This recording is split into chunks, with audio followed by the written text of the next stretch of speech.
சேனை தலைவர் மகாஜன சங்க செயற்குழு நிர்வாக குழு கூட்டம் காரைக்கால் பச்சூர் ரோட்டரி ஹாலில் சிறப்பாக நடைபெற்றது. காரைக்கால் மாவட்ட சேனை தலைவர் மகாஜன சங்க செயற்குழு நிர்வாக குழு கூட்டம் மாவட்ட தலைவர் திரு சிவக்குமார் தலைமையில் காரைக்கால் பச்சூர் ரோட்டரி ஹாலில் சிறப்பாக நடைபெற்றது. மாவட்ட பொருளாளர் கோபிநாத் அனைவரையும் வரவேற்றார்.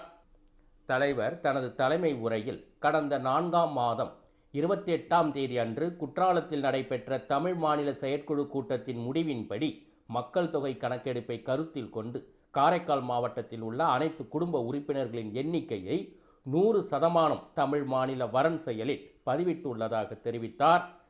கடந்த 9ஆம் மாதம் 29ஆம் தேதி அன்று குற்றாலத்தில் நடைபெற்ற தமிழ்நாடு சேனை தலைவர் மகாஜன சங்கம் மற்றும் அறக்கட்டளையின் பொதுக்குழுவில் நிறைவேற்றப்பட்ட தீர்மானங்களை பற்றி விளக்கி பேசினார். மாவட்ட செயலாளர் திரு வடிவழகன் செயல்பாட்டு அறிக்கையை வாசித்தார். கூட்டத்தில் மாவட்ட நிர்வாகிகள், செயற்குழு உறுப்பினர்கள் மற்றும் உறுப்பினர்களுக்கும் அடையாள அட்டையும் வழங்கப்பட்டது. காரைக்காலில்